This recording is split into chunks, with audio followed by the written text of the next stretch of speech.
Hey guys, it's me, Tim. And me, Camille. And our show today is about a single word. Yeah, one that seems to be getting a lot of play. You could even say it's kind of having a moment. It even got an update on the Oxford English Dictionary this summer.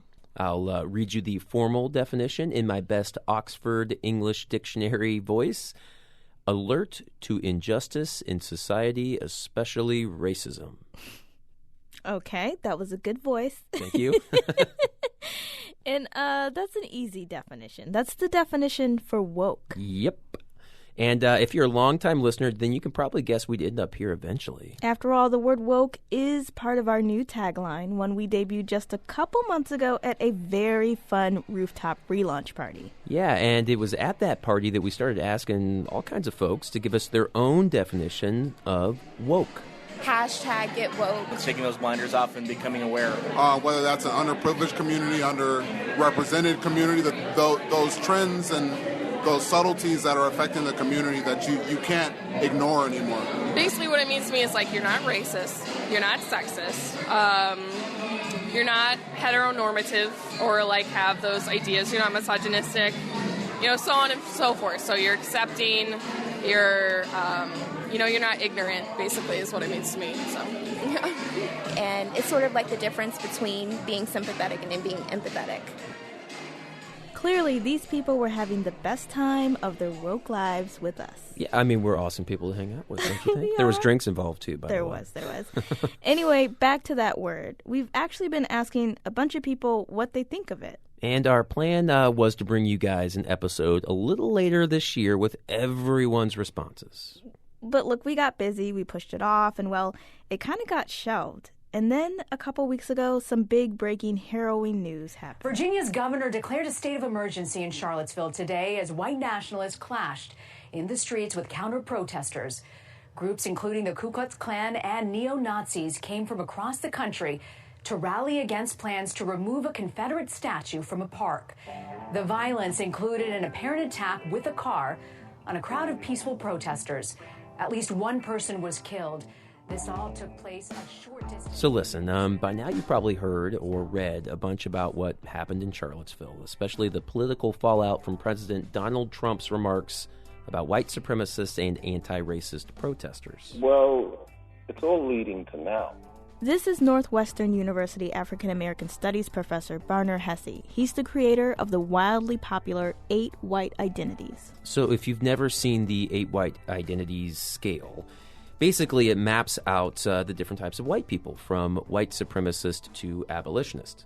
One of the paradoxes of the resurgence of white supremacy, when I say the resurgence, you just have to think about 5 or 6 years ago, the term white supremacy would never be used in the media. And the paradox is that increasingly what we have are white people talking to white people.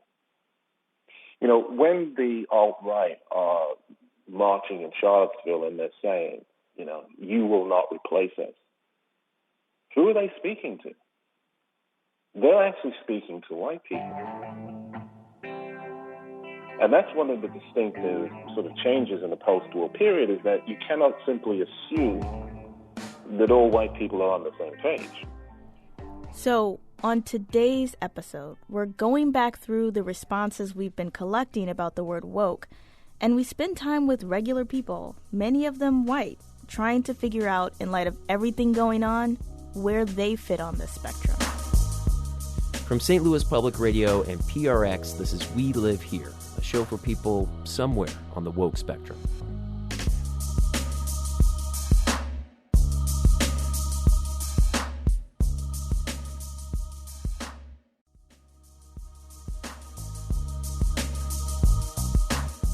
We're going to take you guys on a little journey as we explore the woke spectrum, especially for white people.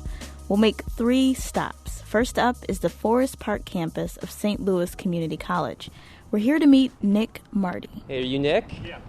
Hey, Nick, I'm Tim. Nice to meet you, man. Thanks for doing this. Hey, anytime. Nick is 25 years old and studying biology, and he just got done with class for the day. To me, being woke means having a deeper understanding and actually taking some sort of part in whether it be political or educational, any kind of thing outside of yourself. Nick says he doesn't really see wokeness as being all about race. There could be different levels of wokeness, depending on what you're aware of and how willing you are to accept certain things as truth. These days he works as a community paramedic in North St. Louis County. That means he does routine medical checkups on top of responding to emergencies, and he helps his patients connect with different social services. Given that Nick considers himself to be a woke guy, what happens when one of his buddies, especially if they're white, says something racist? I'll tease the crap out of them. We like to, I guess we call it ribbing each other. We tear each other up every once in a while, just making jokes and stuff at each other. But if somebody were to make something like that, then of course we would start making jokes at their expense. Now, nobody of my friend group that I know of has been necessarily racist or bigoted, but if they were, then I definitely would have to check it. Our next stop is a mid-century ranch-style house in suburban St. Louis County. This area is full of homes like this with sizable yards and mature trees. We're about to meet up with a longtime resident. Hi, Joan. How are you? Fine. Nice to meet you. I'm Tim. Hi, come on in. My name is Joan Brannigan, and I live in Olivet. Joan is 74 years old and has lived in this area for about 40 years. And here's how she defines woke. It means that as long as there's racism, I have to keep working on myself and my community to break that, to get rid of racism. And it's not an easy job on myself, and it's not an easy job on the community. And after Ferguson, she and a group of mostly white members of the United Church of Christ started a website called racialjusticestl.com. It lists racial justice events in the St. Louis area. But Joan says sometimes the hardest thing to do is check in with yourself. She recently went through a YWCA program called Witnessing Whiteness. In it, white folks get together and unpack their whiteness and racism as a group. And that's led to some tough realizations. Of that, I was able to see racial things happening to me and to my friends and to people around me, and I was letting it go, and I wasn't speaking out.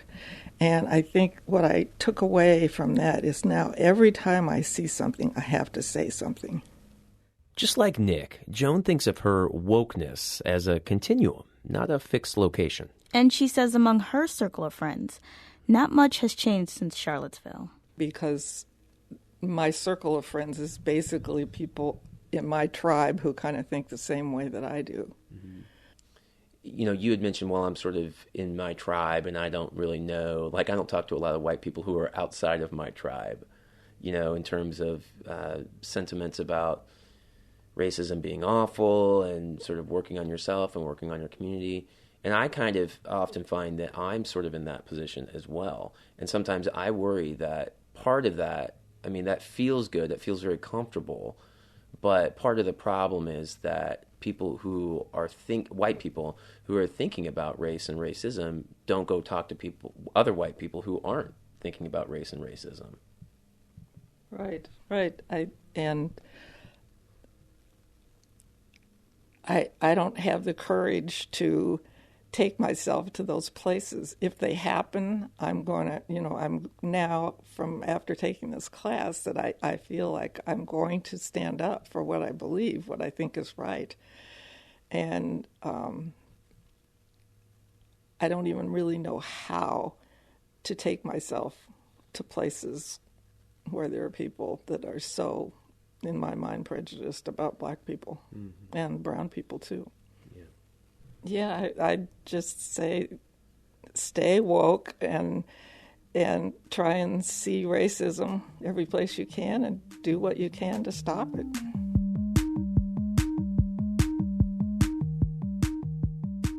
All right, so we've got a couple of perspectives on what it means to be white and woke and how wokeness can be a spectrum, but we really need some larger context. It's time for our final stop, the campus of St. Louis University. It's right around the corner from our office, actually.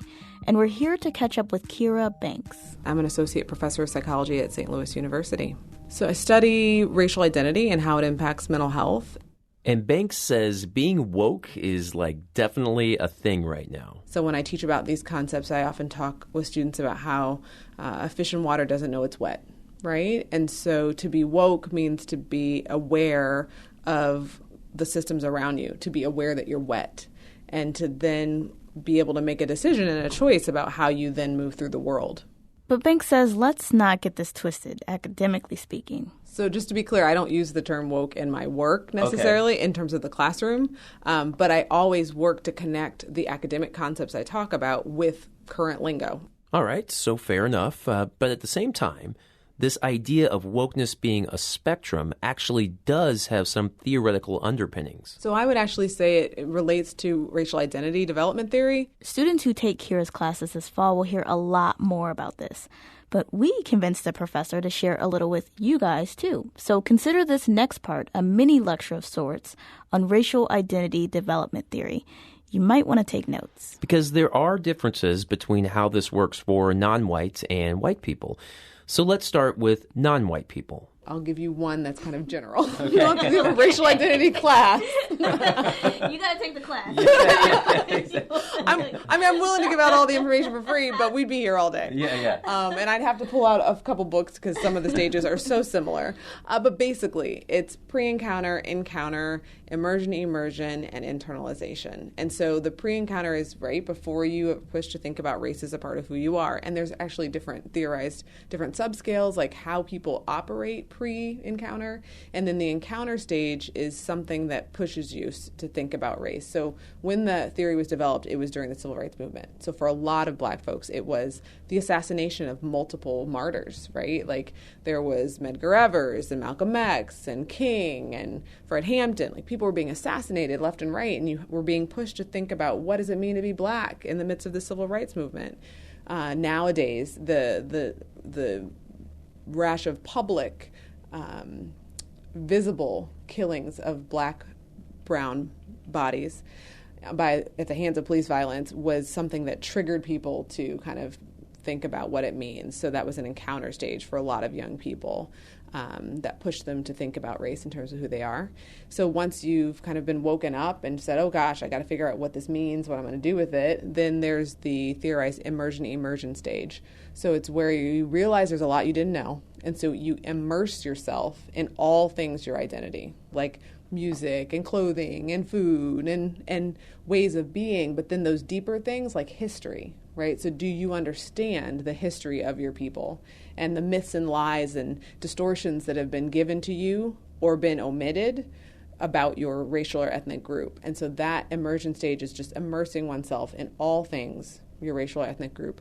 And then immersion, you emerge having developed a sense of who you are, and not just in relation to white folks, but in terms of like a deep knowing of who you are and your racial or ethnic group. So not just in the context of racism and the systems that are operating, but in a true way. Mm-hmm. And then internalization is theorized to be where you have a sense of yourself, and you're also able to work with other people and connect with other people of other groups, because for some folks, that immersion stage can be pretty isolating, right? There can be a lot of anger, like, why didn't I learn this? I can't believe, like, what's happening in our system and our world that I didn't learn this? And you hear a lot of people talking about, the unknown stories. And that's where the books like Lies My Teacher Told Me or Zen's History of America's People, like those books really are not mainstream, although many schools are pulling them in more and more into the curriculum. But historically, you might encounter that in college. You might, if you took the class. All right, guys, time for part 2 of this lecture, an abridged lesson on racial identity for white people. We won't take all day. We'll take the most popular. Helm's theory, there's 2 phases. There's 6 stages. So the first phase includes contact, disintegration, and reintegration. So that's where you start to kind of understand and dismantle a racist identity. And so the idea there is, in the contact stage, everyone's just an individual. Like, what do you mean race? I'm colorblind. I'm just me. You're just you. And then disintegration, I think about it as all of that colorblindness and assumptions that everyone is just treated by their own merit and race has nothing to do with that, disintegrates. And something happens that pushes them to see, oh, wait, my experience is not the experience of everyone else. And so for some folks, that's Charlottesville. For some folks, that's Michael Brown's murder. For some folks, that's someone close to them or that they love. You know, they both walk into a store and their friend gets followed, right? There's something that pushes them to have those ideas disintegrate. And then reintegration, and again, just like the other stage, you know, not everyone goes through every stage. People hang out at different rates, but reintegration is where, okay, I've been pushed to think about race in a different way than I was comfortable with, but I'm going to try to pull all that together by blaming the victim. Like, oh, I see that, actually, yeah, black people are being killed by police at high rates. Well, if they would just pull up their pants, if they would just do what the officer said, if they would just, right? So the reintegration stage is an attempt to pull all that back together by blaming the victim. Then that second stage is about developing a white identity that's outside of white supremacy. That's a hard thing to do within our society, but it includes pseudo-independent, immersion, and autonomy. And so that pseudo-independent stage is where some white people will try to develop a sense of being white outside of racism by connecting with other cultures. So there's people who are really into, you know, Latin culture or really into black culture, and they take that on. And so it's called pseudo-independent because, like, okay, you're not being actively racist, but you've done it by attaching to someone, appropriating someone else's culture. So you're not really independent, you're pseudo-independent. You still haven't. I'm like thinking of people I know in my Yes. I'm like, oh God. Oh, okay. Yes. We could do a whole nother show. Independent. That's it. He's pseudo-independent. That's it. He's pseudo-independent. That's right. You can just... Right. You can say that there's science behind this, too. I'm sorry. Right. Okay. Right. And you could do a whole analysis on, like, people in popular culture and, right. So that's pseudo-independent. And then there's immersion, very similar to what it was for people of color, right? White folks who want to figure out what does it mean to be white outside of white supremacy. Right. And that's where they dig deep. And I often ask my students, you know, name a person of color who's an active anti-racist. And they can name lots of folks, right? Name a white person who's an active anti-racist. And they're crickets because we don't tell those stories. But there have been white people who've been fighting against slavery, racism for centuries. But we don't know their stories. And so who does that benefit, right? Like that benefits the status quo and things staying the way that they are.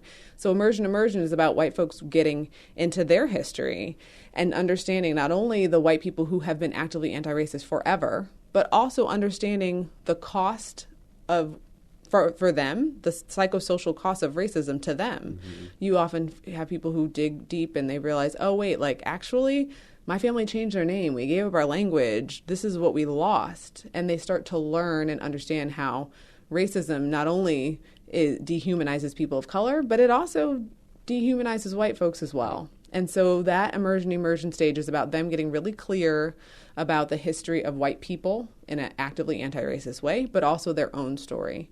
And then they come out of that, they also emerge with a sense of whiteness that's not leaning on other cultures, and that is actively anti-racist. And then autonomy is where they also are able to work and connect with people of different racial and ethnic groups with a strong sense of who they are.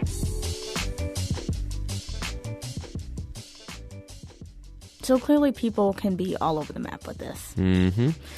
But what happens, like, if you decide, like, okay, this is where I am, but you want to be someplace else? Right, or you want to figure out what to do with the information that you do have about yourself and your place in the world. I don't want to go toe-to-toe necessarily with people who I know distinctly we're not going to change each other's mind, but I do want to feel more confident in what I can bring to the table.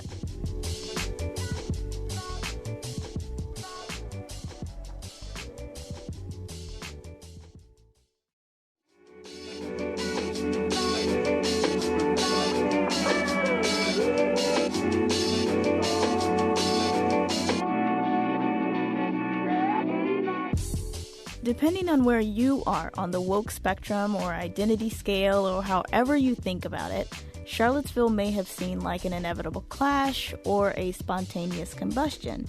But regardless, it stands that what happened there once again caused many people to confront white supremacy's grip on this country's past and present. Yeah, so what do you do if you're trying to figure out what to do next? Good place to start? hang out with this guy, Kenneth Pruitt. I'm the Director of Diversity Training at Diversity Awareness Partnership. The Diversity Awareness Partnership does a lot of inclusion training for local companies here in St. Louis, and it's been especially active in the years since Michael Brown's murder. But until Charlottesville, the organization never used that content to help people process a current national event. And this is the best way that we know how to do it, by bringing people together and figuring out how we respond as a community. With a few days prep, Kenneth and his staff put together a program they called Listen, Talk, Learn, responding to white supremacy. About 50 people showed up to the weeknight forum held at the St. Louis Holocaust Museum and Learning Center, and Tim and I went too. And after a quick recap of the past few weeks, Kenneth starts the program by teeing up this video. Who are you? I'm not talking about your name or your occupation. I'm talking about something bigger, something deeper. The video, which leans heavily on European and frankly a lot of male imagery, goes on for about 4 minutes. And its narrator is the notorious white nationalist Richard Spencer. An identity you can glimpse in the face of a grandparent or your child. An identity you know through experience. You know, I was watching people's body language as the video played, and I couldn't help but notice a lot of crossed arms, raised eyebrows, and tilted heads. In fact, the woman sitting closest to me, she looked stunned. But some also acknowledged that the video was kind of slickly produced. If you just look at that video without voiceover, it looked like the Monsanto corn commercial, where they just show happy people frolicking in the field, and then at the end you're like, oh my God, that was about pesticides. Laughs aside, once this initial listen phase was up, it was time for the second part of the night, the talk part. And for this, there needed to be some segregation. So, we are going to ask for round one. For if you identify as a person of color, I'm going to ask you to pull your chair into the middle of the room and circle up. Kenneth calls this the fishbowl exercise. In this case, the fishbowl is a handful of black people circled up as a larger group of white people looks and listens. If you are not in the middle circle, regardless of which time that is, you have two jobs. One job is to listen carefully, and the other job is to not talk. Okay? Right away, conversation seems to flow easily after a middle-aged black facilitator kicks things off. We'll let you guys be a fly on the wall for a couple minutes. Okay, so my first question is, what is your reaction to people's desires to keep the Confederate statues and monuments in public places? I feel like it's a tactic to attempt to remind us, people of color, people who are not white, who are not cisgender, who are not heterosexual, people who are considered the others, to remind us who's in control. I think to your point, let's find value in the real conversation. Is it about the statue or what really happened? And let's address that. I think the issue around the statue is a major distraction. Why are we wasting energy turning something down? I will tell you, I travel all around Illinois, driving a vehicle, and when I come into a small town and I see a statue, then I know to at least pay attention to where I am. We are no further ahead as a country. And when I look at those statues and what's happening over a statue, to me the message about the statue and all of what's happening is resounding. And what resounds more than anything is that our own dang president couldn't get on the TV, the Twitter that he likes to tweet all manner of outlandish things. He could not get on TV and say, black people are free. And anything that stands in the way of that freedom, we are not going to tolerate. I went through Ferguson after the Mike Brown stuff happened. They had the freaking National Guard shooting rubber bullets at people. You had a whole man in a whole car in Charlottesville who drove forward and hit people and then backed up over people. And guess what? He made it safely into court without one bullet at all hitting him.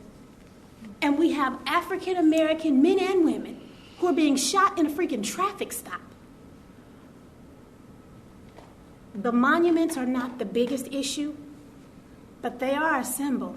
I hear you. And they're a symbol of what's residing. And if these are the educated white men who've gotten together and decided that this is the country they want back, they have the political power with the president like that to take us back more than 100 years. And so it makes me very afraid as a black person.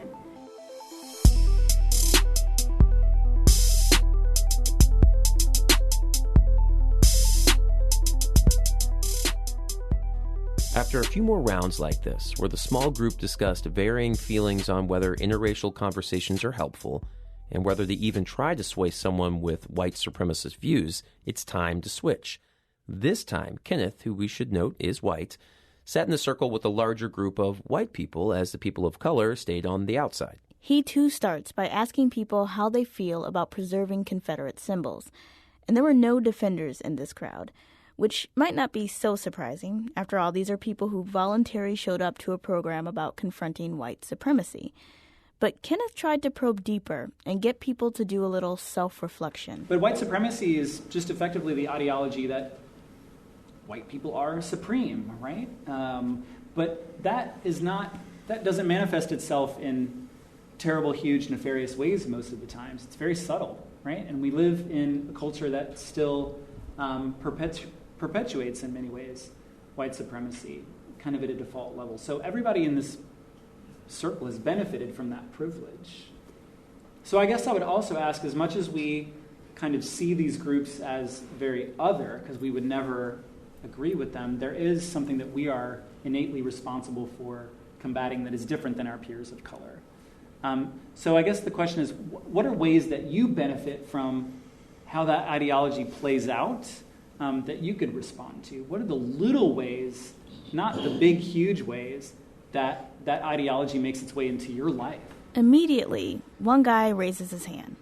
I'm white, I have a penis, I'm tall, I sit on pretty much the biggest pile of privilege there is. I don't have to do that.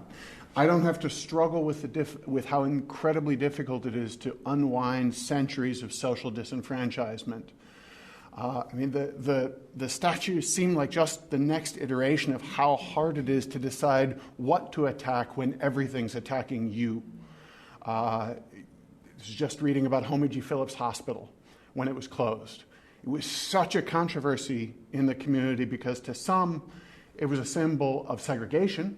It was an all-black hospital. To some, it was a symbol of pride. It was this incredible institution that had educated African-American nurses and doctors that were spread all over the country. So this same thing was both because it's sitting inside a system that's conflicted. And attempting to pull all those roots up at once is impossible, and trying to decide what roots to pull up is just a Herculean task that I have never had to face. But, as Kenneth reminded this group, this is the time that people, especially white people, have to face things. And as the conversation went on, one woman confessed she struggled with the idea of trying to change white supremacists' minds. I'm not really that interested in bringing them to the table to have a conversation. And I think that the power lies in there being a greater number of white people speaking out than there are convincing white supremacists that they're wrong. Again, Kenneth turned the conversation back to action. Where do we center our conversations with folks who maybe see that kind of ideology as attractive? So I can speak to that a bit. This last voice belongs to Julie Mahoney. She's a writer and lives about an hour outside of the city of St. Louis. I am white, but I'm also a daughter of a narcissist, so I've struggled with not having my voice heard, not being valued in my family system. And so conflict is frightening to me on any level. And fear of confrontation sort of way, I decided that putting myself out there on Facebook a little more would be a good first step. It's been bumpy. After sharing a news article that included the viewpoints of Trump supporters, Julie says other white people jumped on her for amplifying views they didn't agree with. In another case, an old classmate who Julie says is a conservative challenged her about a link she posted to an essay by Garrison Keillor. You public radio nerds out there like us probably recognize his name. So I wrote back and said, I posted that because I'm a writer and it was stellar writing. And he goes, that's when he said, well, what about the content? And I said, I put it on my page. I'm good with the content. And I understand that you're not going to post the same things, and that's what makes America beautiful.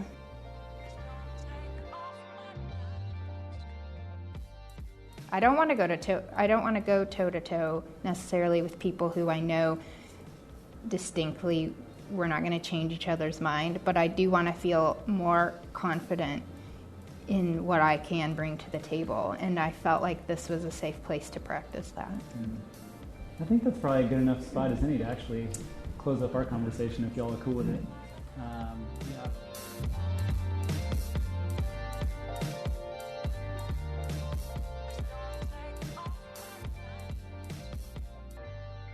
So after going to this event, the question that both of us, I think, walked away with was, does this help? I mean, going to a conference room, talking about race on a weeknight, what's this add up to? Does it work, basically? Yeah. I mean, we basically just asked the people who were there, and many of them said yes. Yeah, I feel validated. Rachel Smith is a diversity and inclusion leader at Washington University. Her voice may sound familiar. She was the first one to speak up during the fishbowl exercise. I feel much different than I felt the Monday after Charlottesville, right? The Monday after Charlottesville, I remember sitting in Caldy's across the street from WashU, looking around the room at, my fellow Caldians, right? And the majority of them were Caucasian men and, Caucasian women. And for the first time, I was nervous. But Rachel says she refuses to walk around feeling unsafe in her own skin. I had to figure out what needs to happen to move me out of that unhealthy space, because I can't function. I can't live. I don't know if I told you this, but I have 4 kids. Right? And I can't raise kids from a place of fear. I refuse to do that. So it was really the motivation to be in a healthier place. That desire, Rachel says, is what made her show up. So it helps to know that you're not by yourself, and it helps to have other people have a willingness to have that conversation with you, right? That helps in many ways. And then also being equipped with, guess what? You can do something. And this is what I want you to do. This is what you can do. Have an openness to have conversations with people that you might run from. And this is how you have these conversations. Base it in empathy, right? Base it in a willingness to understand that their perspective is fear-based. They feel like they don't belong. And be willing to encourage them that there is space. And when you need to step away and recover, then that's what you do, right? So it's a process. It's a process. I'm much better than I was following Charlottesville. I think I would have sat through this video that the session was started with. I probably would have cried throughout the entirety of the video, and that didn't happen, which was good. Which was good.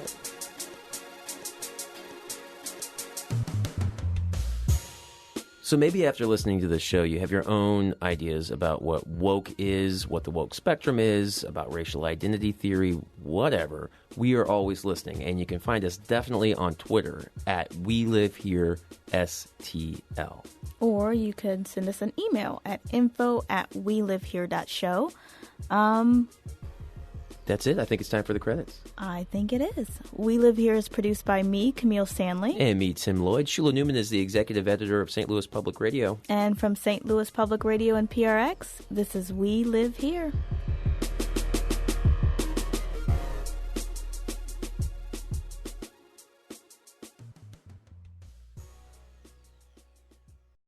Support for this podcast comes from the Corporation for Public Broadcasting.